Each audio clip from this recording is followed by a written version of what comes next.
Selamat pagi.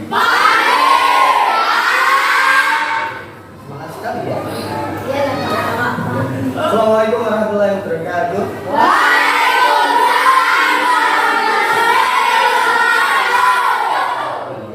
Bapak masih ingat ya? Apa hari ini? Hari ini siapa yang sudah masuk? Satu. Ada Naila, ada Zaki, ada Alfi, ada siapa lagi? Siapa? Yang satu posisi sama Jeremy siapa? Imam ya? Kita doakan bersama-sama supaya Jeffrey cepat sembuh. Pagi ini sudah doa? Seperti biasa, siapa yang mau mimpin? Mal, kenapa nggak kamu? Berdiri. Ayo teman-teman, berdoa dimulai.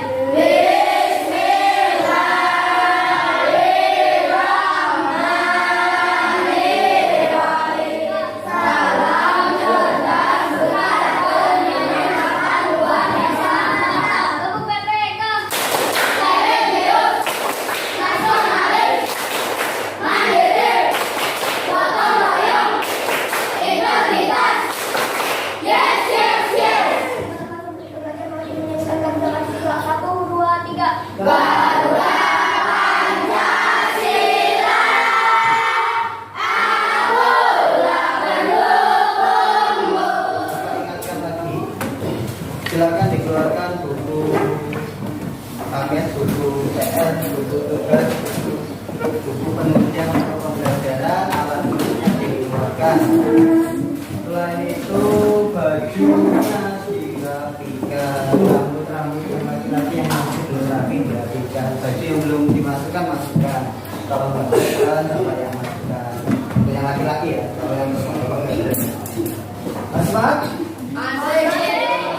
Tema 3, cara memelihara organ peredaran darah manusia, pembelajaran pertama. Ada yang masih ingat pembelajaran sebelumnya belajar tentang apa? Belajar apa?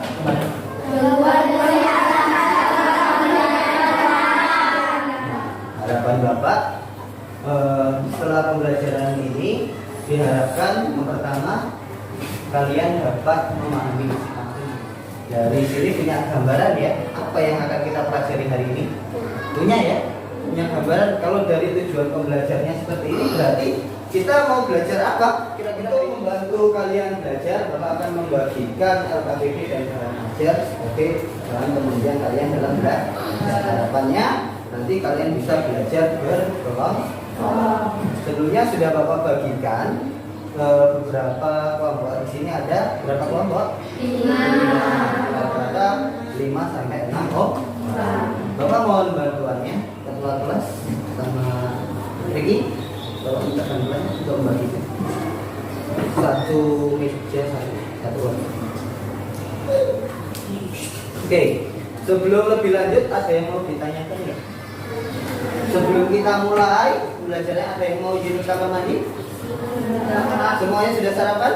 Sudah. Ada yang mau minum dulu? Silakan yang mau minum. Sambil dibuka LKPD-nya, nanti Bapak berikan kesempatan kalian untuk mengerjakan ya, tugas di LKPD sesuai dengan video yang Bapak tampil. Untuk Indonesia, penyakit jantung ini merupakan penyebab kematian nomor 2 setelah stroke. Ya, penyakit ini memang menyerang dengan tidak memandang usia. Bahkan orang yang sebelumnya terlihat baik-baik saja dalam sekejap bisa meninggal akibat serangan jantung ini. Dan juga untuk membahasnya mengenai penyakit jantung ini, kita telah terhubung melalui sambungan telepon dengan Dr. Doni Friyadi, ahli jantung dari Rumah Sakit Sari Asih Ciputat. Good morning. Good morning, Dokter. Yes, good morning, Pak. Yep. Satu. Ya, dokter ini melihat bahwa ternyata penyakit jantung ini atau serangan jantung ini bisa menyerang siapa saja, tidak muda, tidak tua begitu. Sejauh ini bagaimana atau siapa saja yang rentan diserang oleh penyakit jantung ini, dokter? Oke, jadi begini, kalau kita bicara soal kematian ya, jantung yang berhenti di usia muda ya, itu penyebabnya kalau di bawah usia 35 tahun itu penyebabnya cukup variasi. Jadi yang pertama itu lebih sering adalah masalah struktur di jantung atau ada masalah irama. Baru yang ketiga itu masalah penyakit jantung koroner. Ini berbeda populasinya dengan usia tua, di atas 50 tahun hampir dominasi itu penyakit jantung koroner ya. Jadi kalau ada usia muda, penyebabnya bisa gangguan dari struktur, bisa ada masalah irama, dan ketiga baru masalah jantung koroner. Jadi kalau masyarakat berkata soal serangan jantung, itu dimaksud adalah penyakit jantung koroner. Ya, dokter, gangguan tersebut ini bawaan ataukah memang pola hidup begitu? Oke, kalau kita bicara soal yang struktur dan irama itu bisa karena bawaan. Tapi kalau kita sekarang lebih spesifik nih ya, soal penyakit jantung koroner di usia muda, ya, maka populasi data yang ada sebenarnya kembali lagi saya katakan data yang ada untuk populasi muda tidak sekuat populasi tua. Tapi yang kita tahu untuk populasi muda ciri-cirinya begini. Jadi dia biasanya lebih rentan laki-laki. Itu satu. Oke. Kedua, dia biasanya punya faktor risiko merokok. Wah, nah, yang ketiga biasanya dia berat badan berlebih ya atau obes. Itu baru itu data yang kita kuat. Jadi faktor risiko penyakit jantung koroner itu ada 5. Nah, hipertensi, darah tinggi, kolesterol, rokok, ataupun ada riwayat keluarga. Itu populasi klasik ya, faktor risiko klasik seseorang berisiko penyakit jantung koroner. Tapi kalau usia muda, maka itu tidak begitu jelas ya. Yang paling jelas hanya dikatakan populasi biasanya pada laki-laki. Kemudian faktor risiko yang kuatnya adalah merokok yang paling dominan. Jadi hipertensi, kolesterol itu nggak terlalu dominan, nggak terlalu sering, ya, tapi seringnya merokok. Dan itu tadi ada hobi ya, berat badan berlebih. Dokter, selanjutnya kenapa laki-laki dan yang kedua? Kalian perlu buku tambahan untuk memperkuat jawaban. Kalian boleh ambil buku paket. Boleh ambil di lemari kalau memang. Silakan buku. Satu atau seandainya jawabannya kurang banyak, jadi aja buku paket.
Salam dulu.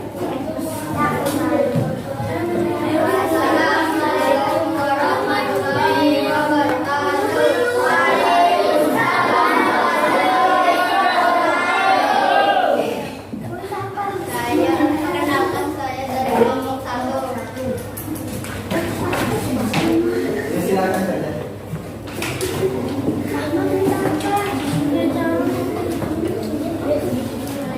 Warahmatullahi wabarakatuh. Waalaikumsalam warahmatullahi wabarakatuh.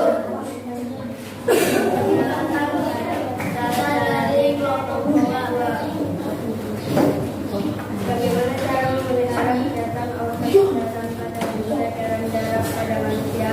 Mengonsumsi makanan bergizi, istirahat secara cukup, menghindari asam rokok, menghindari minuman beralkohol, menghindari makan depan saji. Pelajaran selanjutnya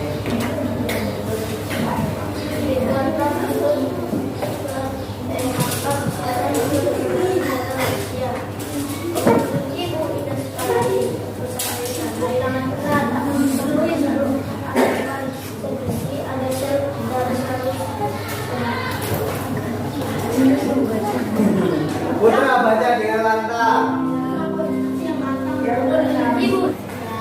Oh, ada kendala nggak? Ada.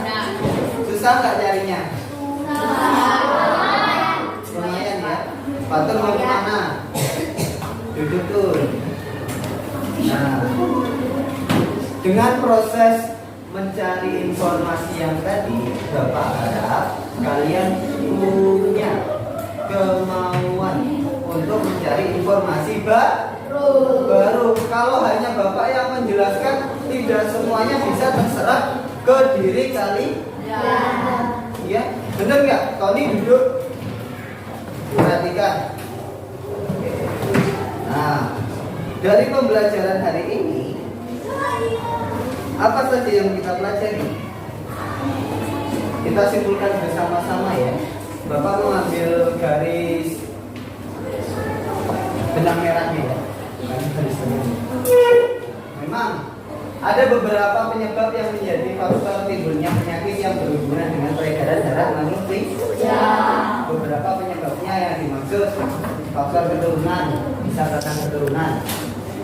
Kalau bapaknya punya penyakit darah tinggi, kemungkinan anaknya juga bisa terkena penyakit darah tinggi. Bapaknya punya jantung koroner, kemungkinan besar anaknya juga bisa terkena jantung koroner.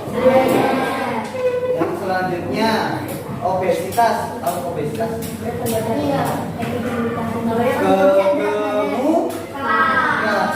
kegemukan juga bisa menjadi faktor terjadinya penyakit yang berhubungan dengan peredaran darah manusia.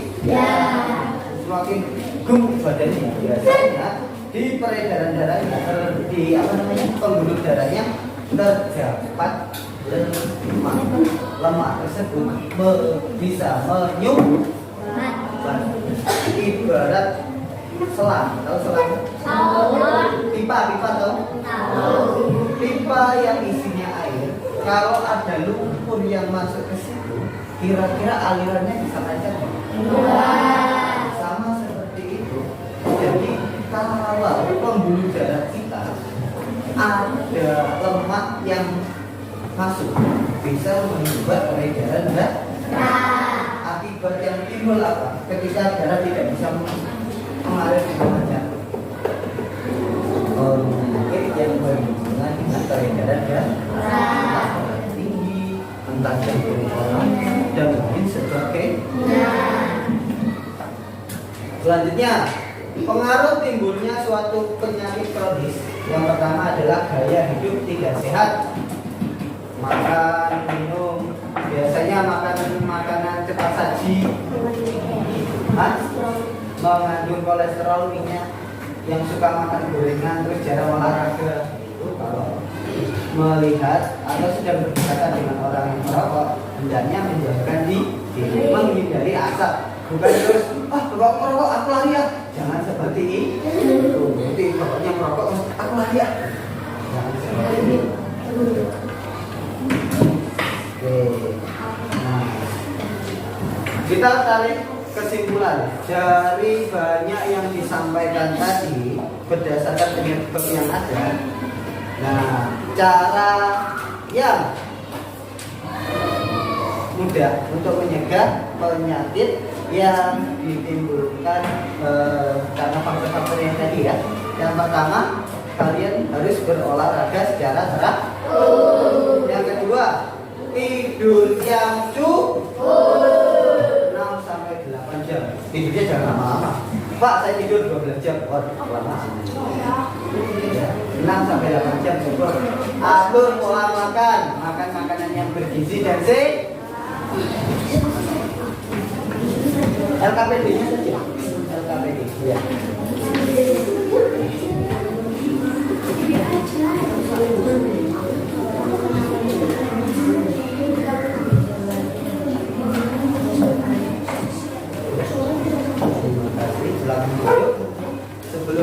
mengakhiri pelajaran hari ini. Besok kita lanjutkan pembelajaran selanjutnya. Masih seputar cara memelihara organ peredaran darah manusia. Sebelum kita akhiri, Bapak minta tolong satu orang pimpin doa. Siapa? Ayo lagi.